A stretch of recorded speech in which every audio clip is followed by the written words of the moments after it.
Selamat datang di kabarinews.com. Saya John Uy dari San Francisco. Dan hari ini kami ada Chef Charles dari Jayapura, Irian Barat. Apa kabar? Halo, kabar baik. Halo buat semua yang nonton di Zoom ini. Salam kami dari Papua. Dan apakah bisa memberi latar belakang dari Chef Charles? Silakan. Oh ya, nama saya Charles Toto. Kami bikin satu komunitas namanya Papua Jungle Chef. Komunitas yang mengumpulkan bahan-bahan makanan, bahan lokal Papua yang kami akan memperkenalkan kepada masyarakat nasional di Indonesia sendiri, bahkan masyarakat internasional untuk tahu tentang apa yang menjadi kepunyaan orang Papua, baik itu resep atau beberapa bumbu-bumbu yang betul-betul khas dari Papua. Demo masak makanan, tapi kebetulan kami bikin sendiri dari tepung ubi jalar dengan tepung ini keladi atau talas, itu yang kita bikin jadi pancake atau dari bahan-bahan lokal. Kami juga ada garam dari tanaman, dari nipah atau mangrove palm. Dan kami hari ini ada diundang pemerintah untuk masak, kebetulan menu yang kami bawa bagaimana bahan lokal Papua kita buat jadi modern. Jadi hari ini kami ada bikin pancake dengan berbahan dasar dari keladi atau taro atau dari ubi jalar. Jadi ini yang coba kami kembangkan untuk bagaimana memperkenalkan makanan Papua keluar. Oke, silakan. Iya, di sini ini ada salah satu garam yang kami buat dari jenis mangrove, dari pelepah pohon bakau atau nipah. Nah, ini kami buat dan hasilnya seperti ini. Jadi kita ekstrak dia jadi putih, tapi dari tanaman. Ini salah tanaman satu apa? yang Boleh coba saya tanya? kami. Tanaman apa? Dari tanaman nipah atau jenis mangrove palm.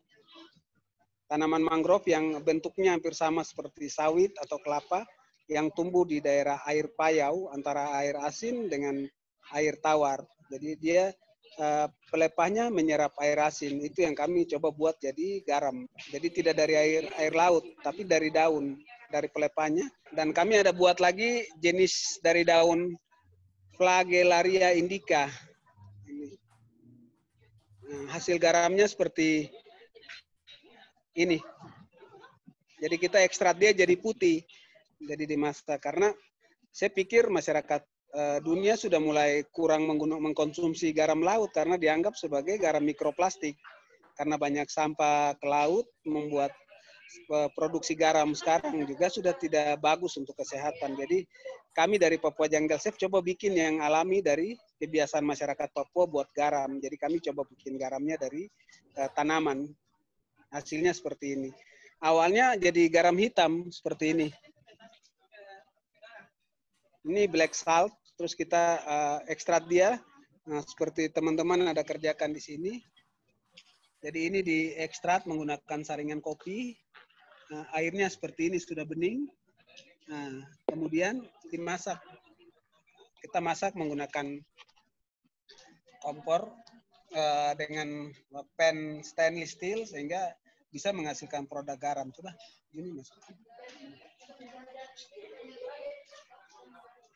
Ya. Nah, itu ini, biasanya berapa lama itu kalau? Ini tidak lama, paling 2 menit atau 1-2 menit sudah bisa jadi hasilnya seperti yang putih tadi. Nama garamnya apa sekarang? Nama garamnya garam nipah. Nipah. Ini iya nipah dari mangrove tadi itu, tanaman mangrove atau tanaman nipah yang tumbuh di pinggiran sungai-sungai, sungai-sungai di Papua ini. Buka. Nah, jadi ini garam ini karena kami coba kreasi sendiri karena masyarakat sekarang sudah mulai kurangi konsumsi garam laut dan mereka sering beli garam Himalaya untuk dipakai sebagai konsumsi dalam rumah tangga. Jadi ini salah satu bagaimana kami kembangkan kreatif dari kebiasaan masyarakat Papua mengolah garam tradisional, tapi di sini kita buat sudah jadi bubuk sehingga bisa dipakai oleh masyarakat di hotel atau di restoran. Jadi ini yang kami coba kembangkan sekarang. Nah, sekarang Dan udah rasanya lebih ringan. sudah Iya, dipakai di sudah hotel? jadi. Sudah dipakai di hotel? Kemarin kami baru ada permintaan dari Sial Paris untuk mengkonsumsi garam itu. Mereka coba untuk pakai garam dari tanaman. Selama ini garam dari laut, cuma kita coba kembangkan dari tanaman. Dan bedanya apa? Bedanya dia mungkin lebih ringan dia rasanya karena sudah mengandung umaminya, ada umaminya di dalam garam itu sendiri. Jadi kita tidak perlu pakai micin lagi ke dalam karena sudah gurih. Ya. Jadi beda dengan garam biasa karena lebih gurih Iya, ya? beda dengan garam. Iya. Kami juga coba kembangkan daun teh.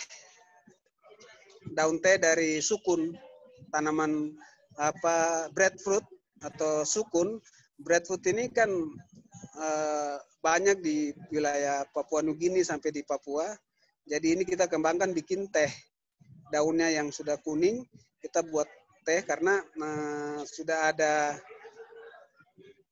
dari hasil yang kita dapat ternyata mengandung senyawa untuk menyembuhkan gula darah atau apa. Karena setelah kita pelajari ternyata masyarakat Cina dulu mengkonsumsi teh dari sukun berabad-abad yang lalu. Setelah kita ada pertemuan di Slow Food di Turin tahun 2018, berbicara tentang teh sukun, ternyata masyarakat Cina sudah konsumsi lama dan budaya Cina itu masuk di wilayah Papua yaitu di Serui dan Biak. Itu yang banyak masyarakat Cina kawin campur di sana. Jadi budaya tehnya dibawa ke situ. Jadi ini yang kami coba angkat untuk buat jadi produk-produk yang bisa dikeluarkan dari Papua untuk masyarakat luas tahu.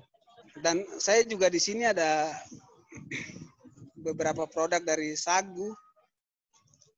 Nah ini mereka sudah buat dalam bentuk kemasan.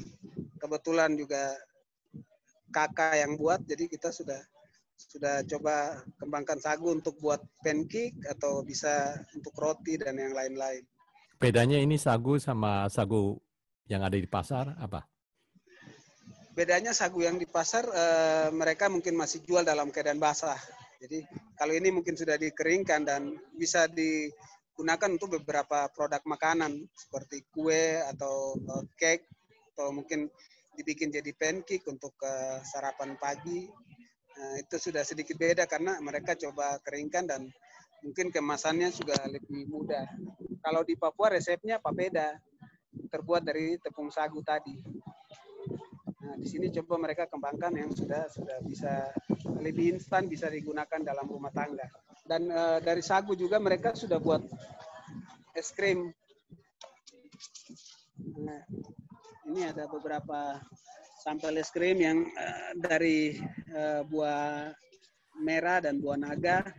Ada dari es krim sagu tapi dari coklat. Bahan dasarnya dari sagu, cuma mereka pakai essence coklat di dalam. Dan ada juga yang kopi, dari kopi Papua yang dipakai. Dan ini coklat juga ada asal dari Papua juga? Dari Papua, iya. Coklat asal dan kopi juga berasal dari wilayah pegunungan di Papua, jenis Arabica. Untuk pancake sendiri kami pakai selai pisang sebagai isi di dalam selai ini, pancake-nya sendiri nanti. Karena kebetulan acaranya belum mulai, jadi kami belum mempersiapkan itu. Coba teman-teman, dan yang paling unggul menurut saya ini dedaunan ini, karena Papua punya banyak ingredient, banyak bumbu-bumbu yang sebenarnya di wilayah Indonesia lain belum ada, dan mereka jenis tanamannya tahu tapi tidak tahu manfaatnya. Jadi tugas kami dari Papua Jungle Safe memberikan informasi-informasi tentang aneka tanaman yang dari hutan, karena moto Papua Jungle Safe sendiri, hutan adalah pasar bagi orang Papua berbelanja tanpa mengeluarkan uang.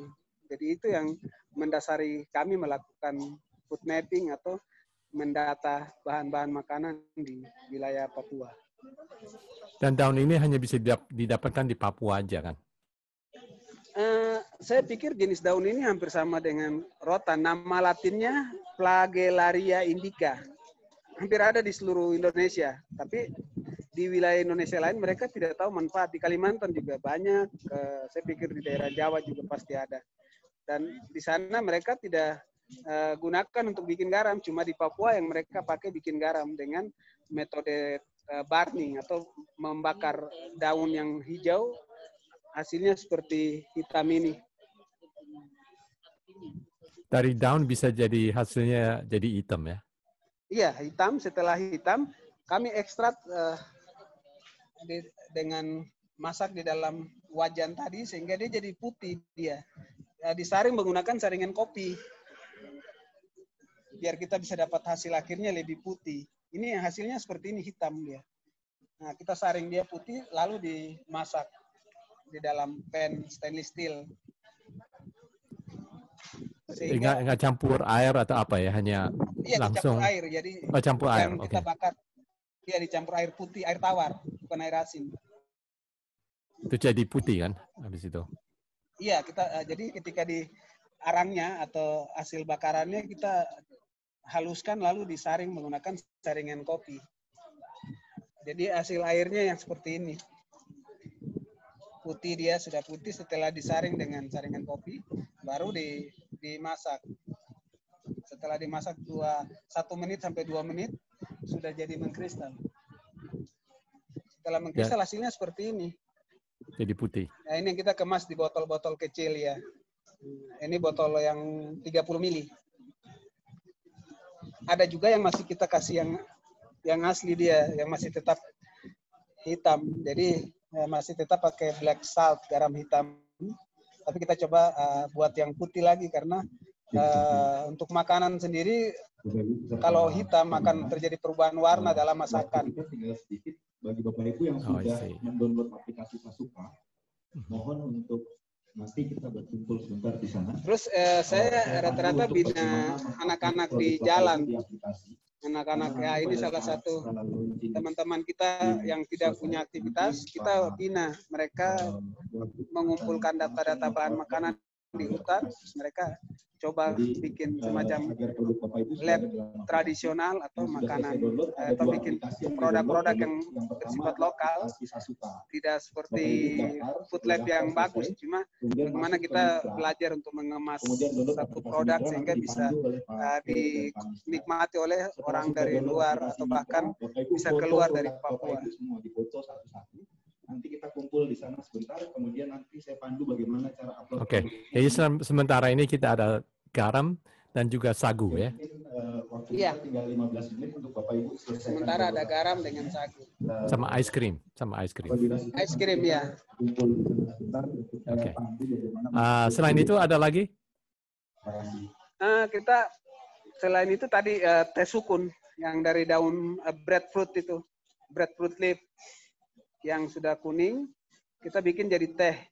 Kok bisa jadi Chef Charles? Coba berikan perjalanannya bisa jadi chef dari Papua.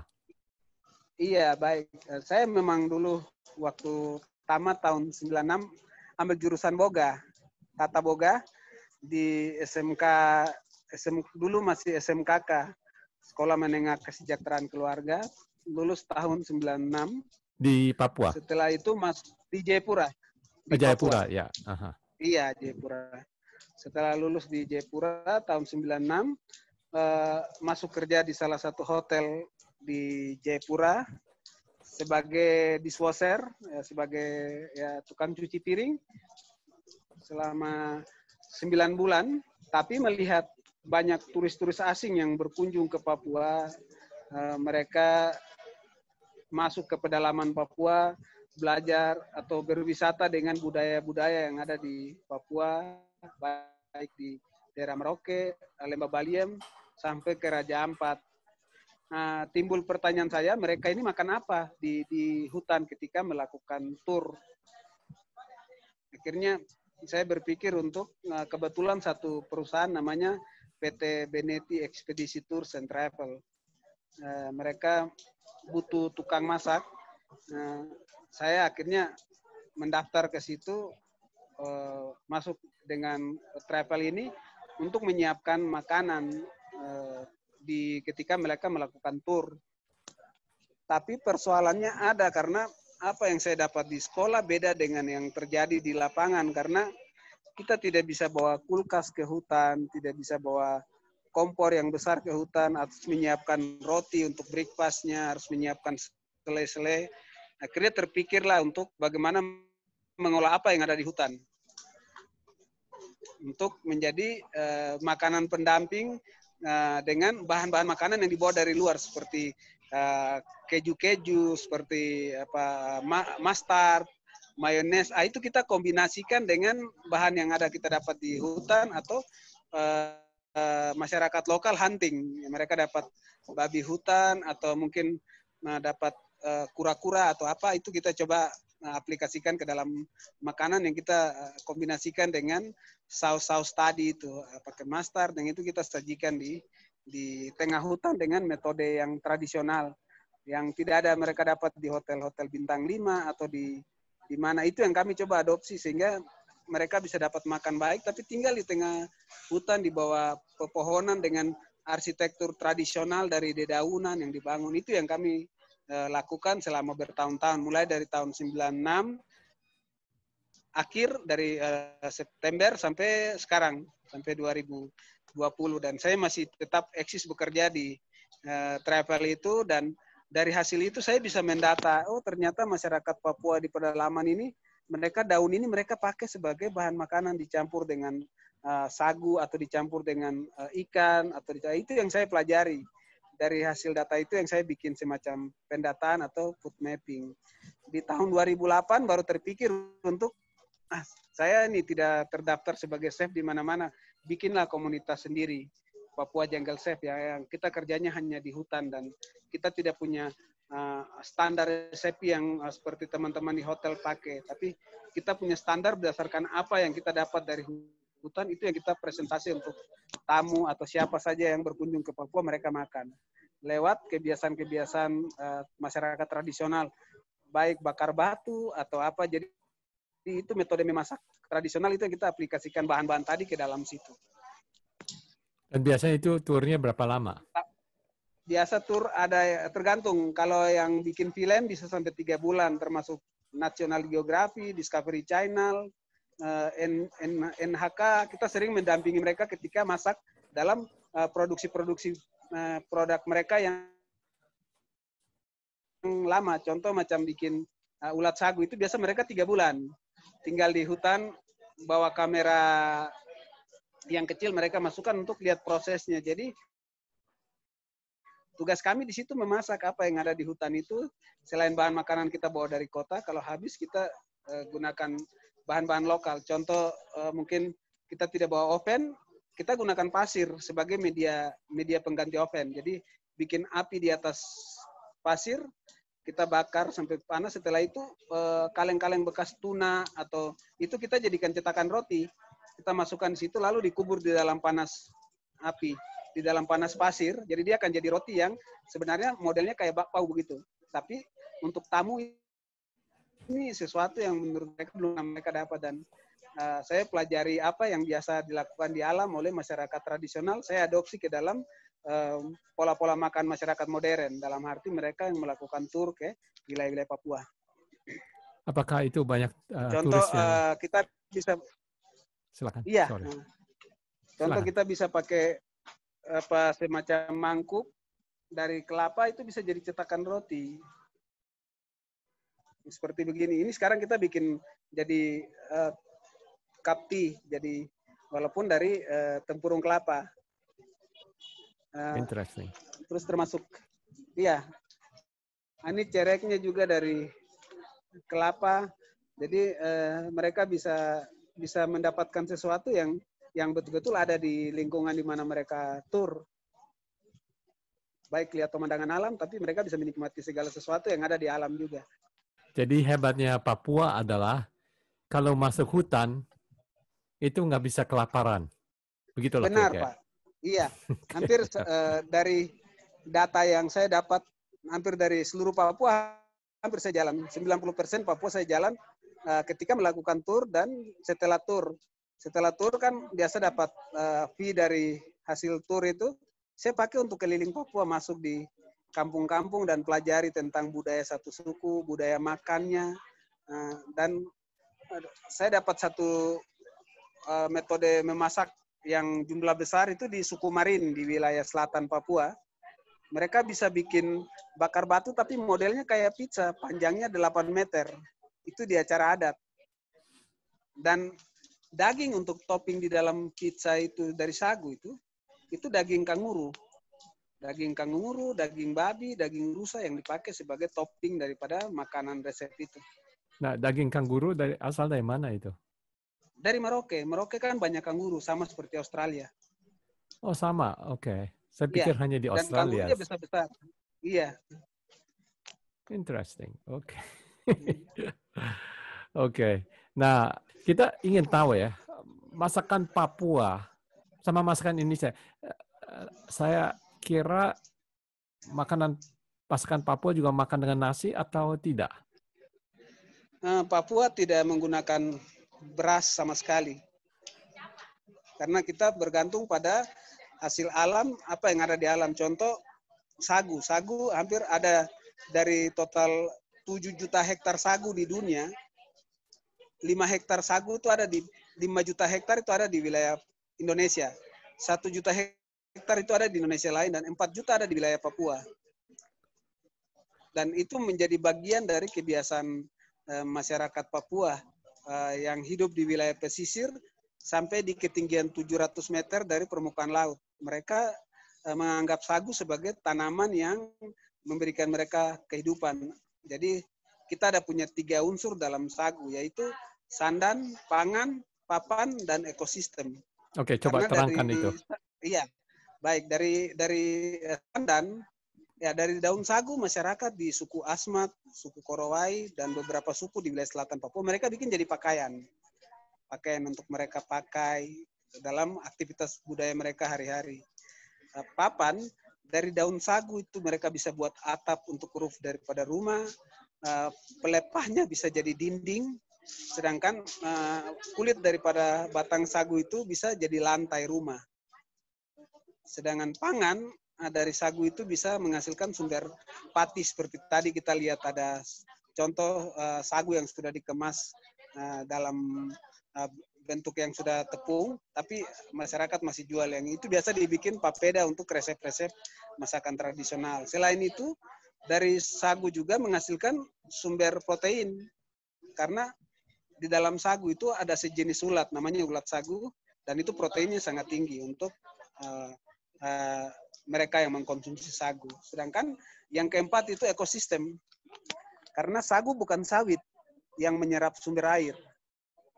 Karena fungsi sagu menghasilkan sumber air bagi semua ekosistem yang ada di situ, termasuk menyaring racun-racun atau sampah yang menuju ke laut. Karena siklus antara laut dengan darat itu sangat penting. Jadi tugas sagu di situ sebagai tanaman perantara untuk menyaring semua kotoran yang turun lewat sungai-sungai ke dalam laut, atau dia sendiri menghasilkan sumber air bagi tanaman-tanaman lain seperti sayur pakis dan sayur-sayuran lain, termasuk ikan dengan yang lain-lain, biota yang hidup di sungai. Mereka bergantung pada hasil suplai air daripada akar tanaman sagu itu sendiri. Jadi itu yang membuat saya menganggap sagu adalah semacam dewa bagi kita masyarakat Papua, karena kita menganggap sagu sebagai satu tanaman yang punya filosofi hidup yang besar bagi orang Papua itu sendiri. Karena di dalam sagu itu juga ada beberapa jenis, ada 15 jenis sagu. Sagu yang paling tinggi namanya Yeba, dan itu kualitasnya bisa dari satu batang menghasilkan 1 ton 700 sampai 1 ton pati. Sedangkan rondo itu sagu yang menghasilkan warna sagu kuning. Nah, kalau yang Yeba tadi sagu putih, yang rondo akan menghasilkan sagu kuning, tapi kualitas batangnya dengan itu hanya sampai 700 ke bawah. Itu batang sagunya tingginya sekitar 10 meter. 10 sampai 12 meter. Sedangkan yang Yeba tadi tingginya bisa sampai 20 meter dari permukaan tanah. Dan itu yang menghasilkan 1 ton. Saya akan kasih lihat beberapa sagu-sagu yang dibuat dalam bentuk tradisional yang dijual. Nah, ini yang metode yang dijual secara tradisional, dan ini hampir ada di seluruh Papua, baik di pesisir sampai di ketinggian 700 meter tadi. Jadi ini yang biasa dijual, dan untuk begini untuk satu porsi dalam satu keluarga. Satu hari? Ini iya, untuk satu hari. Tidak, untuk satu kali makan, untuk breakfast atau mungkin di lunch atau makan siang. Nah, biasanya mereka langsung makan itu sagu, bukan? Nanti ada prosesnya lagi, nanti dilarutkan di dalam air, kemudian kita buat air panas dan makannya menggunakan ikan yang kalau secara tradisional mereka pakai yang dibakar atau menggunakan beberapa bumbu untuk dalam, paling banyak dibakar. Sedangkan perkembangan zaman akhirnya membuat banyak pola konsumsi bergeser. Masyarakat Papua itu dipengaruhi oleh saudara-saudara kita dari Maluku dengan Sulawesi, akhirnya masuknya beberapa resep-resep tradisional. Jadi orang biasa bilang papeda identik dengan kuah kuning, ikan kuah kuning. Jadi itu temannya dalam memasak papeda. Nah, bentuknya dalam karung seperti ini. Ini sekarang kemasannya sudah pakai karung. Nah, ini dari satu batang pohon bisa untuk jenis yeba, kalau orang Sentani itu bisa menghasilkan 700 sampai 1 ton. Kalau jenis sagu yang tingginya 20 meter.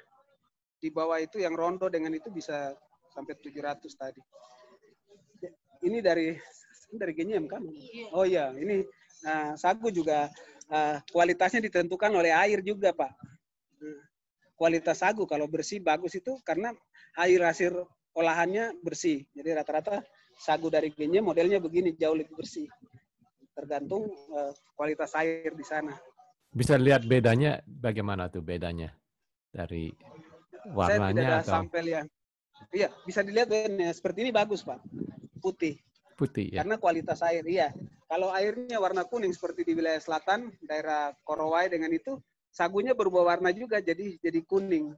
Dan di atapnya pinggirannya jauh lebih terdapat kerah-kerah yang warna kuning. Nah, apakah ini sekarang udah jadi diekspor gitu ke luar negeri?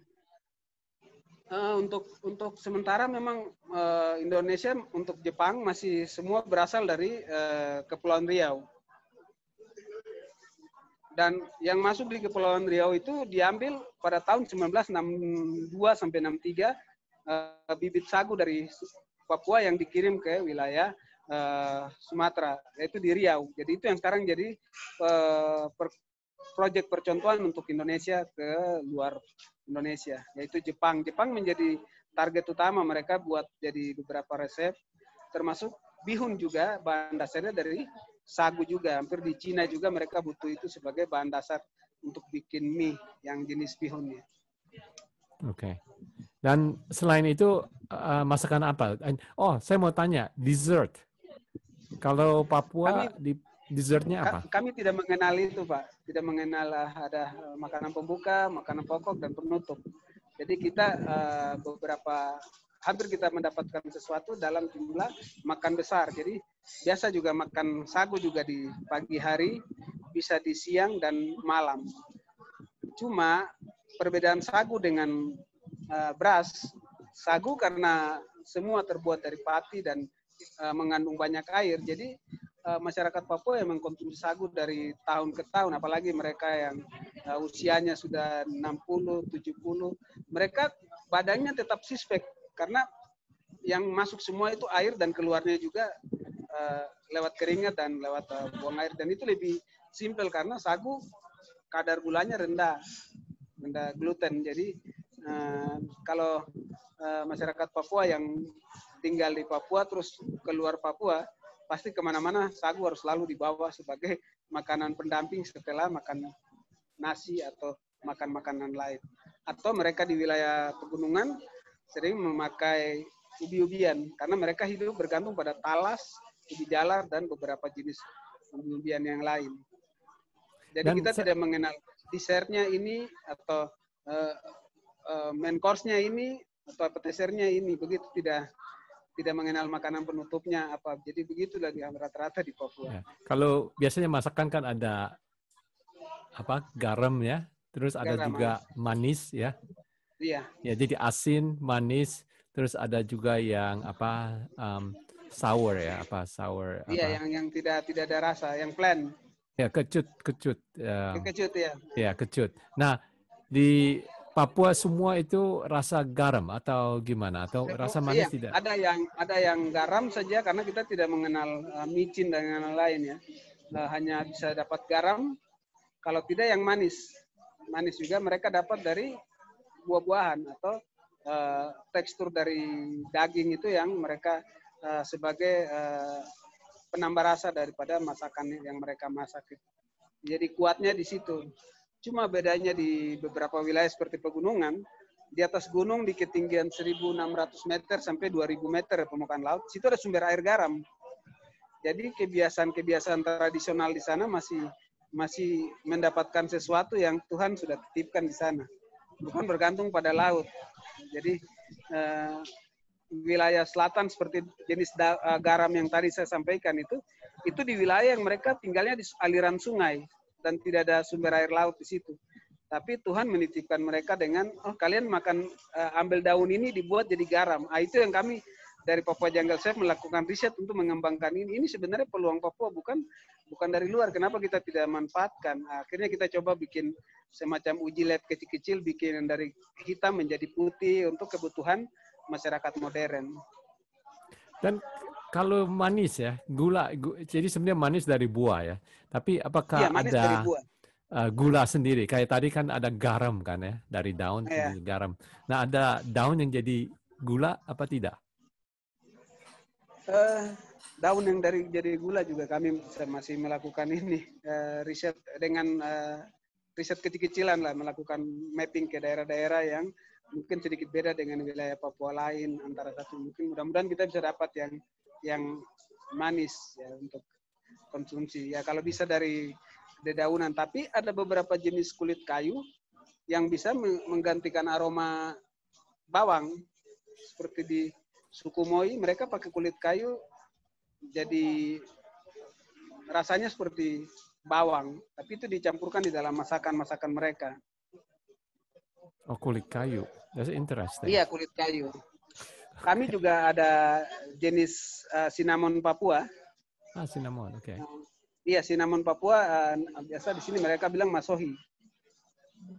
Nah, kulit masohi paling banyak di wilayah Papua yang coba kita kembangkan sebagai produk-produk ke dalam masakan-masakan modern. Jadi ternyata manfaat dari kulit masohi itu sendiri untuk kanker serviks. Setelah saya searching di Google, ternyata manfaatnya untuk serviks. Jadi ini yang sedang kami coba kembangkan dan hampir program pemerintah masuk ke Papua banyak tanaman-tanaman langka mulai bergeser. Mereka masukkan metode-metode pertanian baru dari luar Papua ke dalam Papua. Contoh ada sawah, ada perkebunan termasuk sawit dan yang lain-lain, ke singkong, perkebunan singkong, dan itu mengganggu sekali metode pertanian atau perladangan masyarakat Papua karena kita masih nomaden, berkebun di sini atau bertani di sini, habis itu pindah ke sebelah, di sini dia sudah jadi hutan, mereka menggunakan humus tanah atau hasil dedaunan yang menjadi pupuk bagi tanaman-tanaman produk lokal. Jadi saya pikir dari sisi kesehatan mungkin lebih organik, lebih sehat karena mereka tidak menggunakan pupuk atau sejenisnya dalam bertani. Dan apakah ada plant di Papua yang mengandung semacam obat ya untuk prevention kesehatan atau apa? Iya, memang beberapa data yang kami dapat termasuk tadi daun itu untuk pengobatan batuk bagi masyarakat suku tradisional yang tinggal di rumah pohon. Mereka rumahnya di atas pohon. Mereka menggunakan jenis daun yang tadi dibakar jadi hitam. Itu fungsinya untuk obat batuk bagi mereka yang sakit batuk. Jadi ada metode-metode herbal yang secara tradisi dan turun-temurun. bagi masyarakat Papua itu sendiri. Jadi daun yang tadi saya tunjukkan itu yang jadi garam kan? Iya ini dibikin jadi garam. Jadi selain jadi garam bisa jadi untuk obat batuk bagi yang menderita batuk. Dan ada jenis tanaman-tanaman herbal lain seperti daun, orang sering di sini bilang daun gatal. Jadi itu biasa ketika kita capek berjalan, itu biasa dipukulkan di kaki atau di daerah-daerah yang sakit sehingga akan membuka pori-pori sehingga darah mulai jadi lancar. Jadi itu di hampir seluruh Papua ada jenis daun itu. Oke, pertama terima kasih untuk kirim video sama foto ya.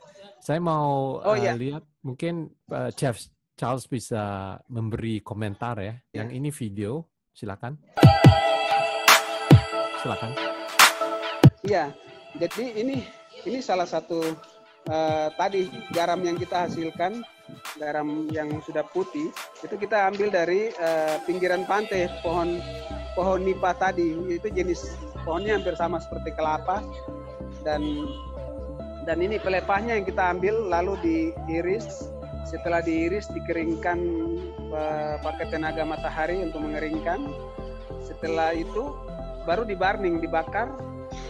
Nah, proses terakhir setelah dibakar yaitu difilter, disaring seperti tadi yang saya kasih tunjuk menggunakan kertas kopi itu untuk menghasilkan air yang bening, lalu dimasak atau diekstrak dia menjadi putih. Jadi ini video ini ya proses bagaimana kita mengambil pelepah dan kita coba bikin video-video pendek saja. Kebetulan di pinggiran pantai dan rata-rata tanaman itu biasa di wilayah pantai atau di wilayah sungai-sungai yang ada di Papua. Terus yang ini? Yang ini kami sedang melakukan perjalanan mendata tanaman dan membuat sebuah resep tradisional di wilayah Sentani. Itu kami buat satu jenis masakan namanya kai behele dalam bahasa Sentani. Mereka bilang ikan kuah hitam. Jadi ini prosesnya ketika kita memasak resep itu, jadi proses perjalanan ke gunung. Jadi kita ambil ikan gabus lalu dimasak menggunakan clay sebagai wadah, dan itu biasa 8 sampai 9 jam. Jadi ini salah satu metode presto tradisional orang Papua. Jadi itu sampai tulangnya empuk baru dimakan. Nah, kalau yang ini ketika kami presentase di Bintaro, di salah satu kita kerjasama dengan komunitas Ikatan Arsitek Indonesia, mereka mendapatkan data tentang rumah-rumah tradisional di Papua. Kebetulan saya bawa satu rombongan asal UI Universitas Indonesia untuk riset ke daerah pedalaman tadi untuk ketemu dengan masyarakat tradisional, dan kita diundang ke Jakarta untuk masak di sana dan mereka presentasi tentang rumah pohon itu. Nah, ini sama. Yang bagian kiri? Nah, ini yang foto yang baju biru itu kita mengumpulkan sisa dari hasil endapan yang garam itu. Yang garam itu kita buat jadi garam hitam yang terakhirnya dia akan jadi garam batu, garam yang sudah keras, yang beku, dengan cara dibungkus dengan pelepah. Ini bagian dari kebiasaan masyarakat suku Dani di wilayah Lembah Baliem di Papua yang biasa membungkus garam hitam itu dengan pelepah pisang. Tapi saya menggantikan itu dengan pelepah pinang karena banyak pinang di wilayah kami, jadi kita coba kumpulkan endapan-endapan dari sisa garam itu dikirim, karena itu nanti jadi garam batu, garam yang sudah keras dan dipotong-potong. Sedangkan yang di sebelah itu proses mengajarkan anak-anak di jalan, karena Papua Jungle Chef rata-rata mengumpulkan anak-anak yang tidak punya aktivitas. Kami mengajarkan mereka tentang apa yang ada di Papua bisa dikembangkan. Oke. Ya, nah, ini saya kasih lihat ini hasil tadi setelah dimasak, hasilnya seperti ini. Oke. Ini yang kami coba pekecing di botol-botol tadi. Persis kayak garam. Iya, dia kalau tidak salah mengarah ke seperti bumbu-bumbu yang sudah ini Royco atau Indonesia punya produk Royco atau Masako, modelnya sudah seperti itu. Kayak bubuk, bukan kristal lagi. Apakah ini sudah diekspor? Nah, kami karena satu kita masih kerja produk rumahan, terus ini yang kami coba dorong. Mudah-mudahan hari ini ada ketemu gubernur atau wakil gubernur, kita bisa sampaikan ini. Kita sudah lakukan ini bukan baru. Dan saya hampir di Papua banyak tidak tahu. Pejabat Papua semua tidak kenal saya, malah di luar Papua. Seperti Om William Wongso, Sefeti Elliot, lebih sering di luar daripada di Papua sendiri, karena di Papua banyak orang tidak tahu siapa Charles Toto.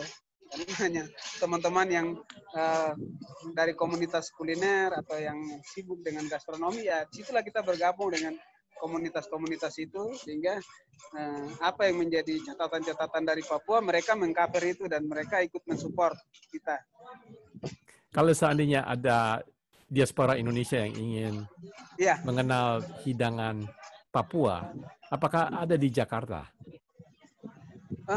Iya, saya hampir beberapa kali masak untuk kegiatan-kegiatan seperti itu di Jakarta. Cuma untuk diaspora Papua mungkin diaspora itu sedikit belum pernah diundang. Memang beberapa kali kegiatan-kegiatan yang bersinggungan dengan kedutaan mereka ngundang, cuma tidak full kita bawa masakan Papua karena jarak. Jadi memang saya lagi cari peralatan-peralatan yang lebih ini untuk membantu proses pengeringan produk. Contohnya kita kalau mau bawa sayur lilin atau di Jawa mereka bilang terubuk, itu harus kita keringkan dulu karena kalau masuk di karantina mungkin sedikit sulit untuk kita bawa keluar Papua. Tapi kalau di Jakarta kita masih bisa bawa dalam bentuk fresh untuk diaspora bisa kita masak di acara-acara itu. Tapi belum ada restoran atau hidangan yang dijual ya di Jakarta yang dari Papua. Iya di Jakarta belum ada. Cuma kami lagi coba bikin semacam warung kecil atau kafe kecil untuk adik-adik yang di jalan ini punya ruang untuk berekspresi mereka di situ. Soal maksudnya makanan, di Papua soal sendiri? Apa yang mereka dapat. Di Papua iya, sendiri? Masih di Papua. Iya.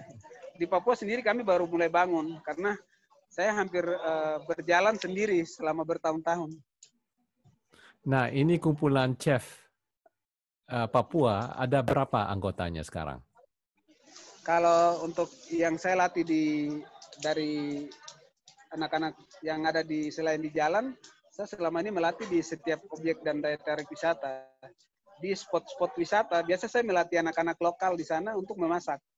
Jadi mereka sudah bisa tahu bagaimana yang simpel-simpel bisa bikin pancake untuk breakfast atau scramble.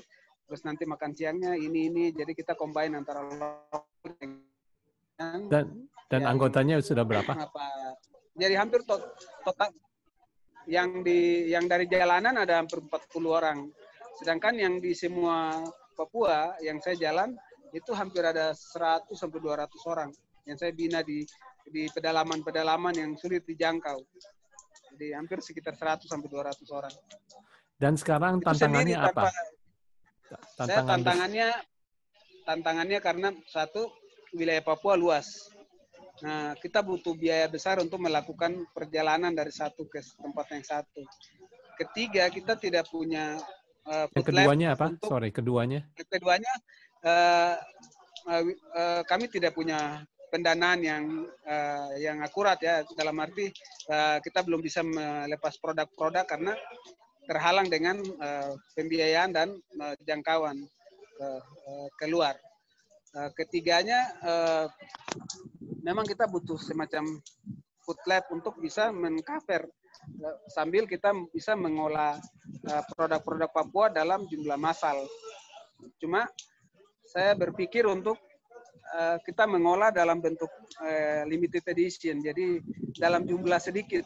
Tapi semua orang yang perlu pasti datang ke kita. Kalau produk kita habis ya nanti kita bikin lagi. Jadi kita tidak mau bikin produk yang massal, tapi akhirnya merusak alam. Ini yang kita lagi coba kembangkan. Jadi contoh seperti garam, kita bikin terbatas saja. Kalau kita bisa keluarkan 200 botol untuk dijual, itu aja. Kalau habis kita bikin lagi. Kita tidak mau bikin produk besar, akhirnya semua orang mengambil alam. Atau proyek pemerintah bahwa, oh kita bikin pabrik garam besar dari tanaman di Papua. Akhirnya yang rusak tanaman. Jadi kita mau yang tetap menjaga ekosistem. Itu yang sekarang kami lagi kerjakan. Very good. Pesan terakhir dari Chef Charles ke pemirsa Kabari apa? Pesan saya bahwa mari kita jaga lingkungan, jaga hutan kita, jaga apa yang ada di alam. Karena dengan begitu alam akan menunjukkan kita berbagai macam kehidupan yang ada di sana yang tanpa kita sadari. Nah, salah satu contoh yaitu apa yang sekarang dunia lagi mengalami, yaitu dengan hadirnya virus corona, membuat semua orang berdiam diri. Itu waktunya alam marah untuk kehidupan manusia, karena selama ini tugas kita hanya merusak alam, dan saatnya alam yang merusak manusia. Jadi mari kita menjaga kembali alam, memberikan apa fungsinya kembali seperti semula, sehingga kita bisa mendapatkan manfaat ya, seperti udara yang bersih, dan makanan-makanan yang sehat bagi kehidupan kita sendiri. Saya pikir itu pesan dari saya. Wah, itu pesan yang sangat baik. Dan saya ingin terima kasih ke Chef Charles untuk membagikan informasi yang mungkin banyak yang tidak tahu ya mengenai Papua. Sangat terima kasih. Dan untuk pemirsa Kabari, saya John Uy. Jangan lupa untuk subscribe Kabari YouTube dan juga daftar di kabarigratis.com. Oke. Jadi kita bisa kirim digital magazine. Sampai kita berjumpa lagi. Terima kasih. What's very interesting adalah di Papua tidak bisa kelaparan karena bisa sebenarnya hutan, ya. So survival of the fitness sudah karena, sudah ada. Saya kembali di moto kita, hutan adalah pasar bagi orang Papua berbelanja tanpa mengeluarkan uang. Dan saya senang juga yang tadi perkataan manusia merusak alam, sekarang alam merusak manusia dengan coronavirus. Itu satu pesan yang memang betul yang sekarang terjadi, di mana kita sebagai human kita melupakan untuk menghormati alam kita sendiri, ya, sehingga sekarang alamnya ngamuk, dan ini yang terjadi lah sekarang, ya. Saya ngerti itu. Mungkin dari Chef Charles, apa yang diperlukan dari kita untuk sebenarnya kita mau Papua juga, walaupun kita bicara ekosistem, tapi apa yang diperlukan agar kita bisa bantu, ya. Waktu itu saya udah pernah kirim ya, kita ada organisasi sini di mana kita kirim kacamata buat orang Papua dari Amerika, ya. Oh iya, Papua untuk bisa berbisnis. Untuk bantuan ke kami dalam bentuk peralatan masak, atau mungkin ada yang ringan-ringan yang tidak harus bawa besar, mungkin itu seperti sendok atau piring, apa-apa yang kompor yang portable kecil, mungkin itu untuk bisa membina anak-anak di Papua menjadi entrepreneur. Oke, baik. Salam kenal dan sampai kita berjumpa lagi. Take care. Iya, sama-sama. Ya, bye-bye. Bye-bye. Bye.